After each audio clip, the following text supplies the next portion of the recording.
what Cyrille was trying to do for everybody in here and everybody in the country, really. And we sort of knew at that time that he was going to succeed in getting where he wanted to go, in the respect of, you know, black people. Anyway, he brought Jason in and he said, look after him, he can do it, he's got a bit of a hot head and this and that.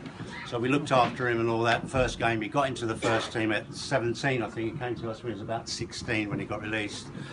We thought, oh, he looks good, but the only problem is he got sent off in the first game he played. And, you know, I've looked at Brownie and Brownie's looked at me and thought, well, you know, all right, it is Jason Roberts after all, and we stick by him and all that, and it was absolutely brilliant. We had to get Cyrille back in to tell him what was going on, and Cyrille was not pleading with us. He just told us to stick with Jason, which we did. We continued playing with him and all that. And unfortunately, we had to call Cyrille again because he got sent off the second game he played. So, you know, that's how it was. But Cyrille, after that, after he got into us, and obviously we sold him to Wolves. We sold Jason to Wolves. Cyrille came down, complete gentleman again. He never asked for a penny, as some, hopefully there's no agents. Well, there is one in here because I know him.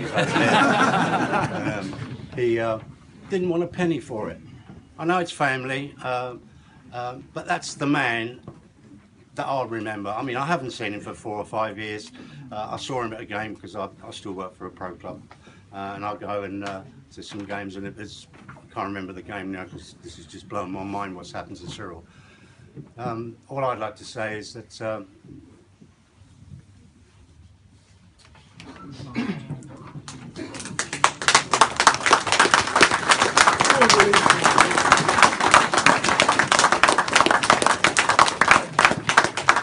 Speak, man, speak.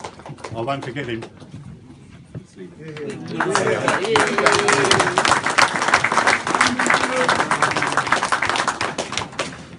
Thank you. Now, when you talk about West Bromwich Albion as a football club, the man to my right is a staunch supporter. Come on.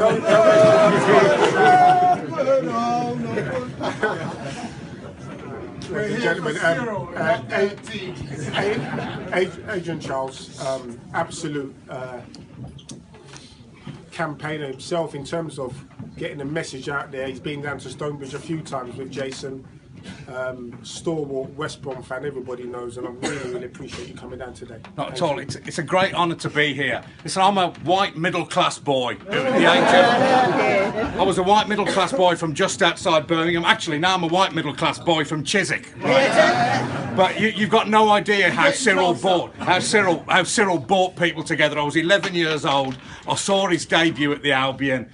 You know, it was a difficult time for race relations in the West Midlands and everywhere else. He was just like glue. He didn't solve everything, but suddenly we were together. Suddenly we were as one in adoration of that man. It made a huge impression on me, and it still does so many years later.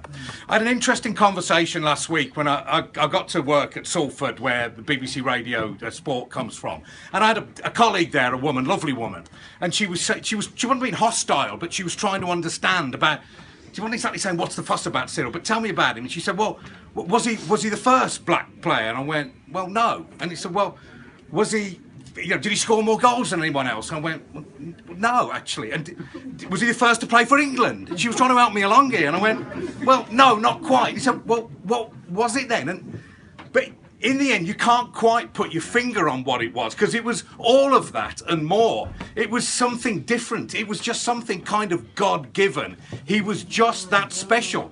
No one else around the country is asking the kind of questions that woman was asking me. She was doing as a journalist. Everyone just respects that he was the greatest for all of us. He was the pioneer, and I'm so glad there's been the reaction all around the country this week. I mean, complete strangers, you know, old white men have been stopping me on trains in Manchester, getting upset, putting their arms around me.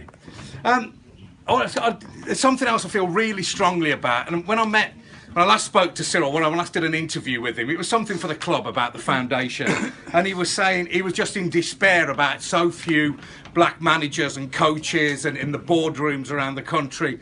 And he said, Adrian, you know, in the end, nothing's changed. And I said, look, things have changed. He said, look, in the end, at heart, nothing has changed. And, you know, so I keep that in mind. So many people, so many older white people of my age, when I was making that documentary you might have seen, Whites versus Blacks, said to me, well, I mean, that's all sorted now. Well, do you know what? Up to a point, but there's still such a long way to go. So, you know what? You know, and I say to you that what I'm preaching is, look, things have improved, but hey, no complacency here. You know, there's still an awful long way to go. And you know, Cyrille's.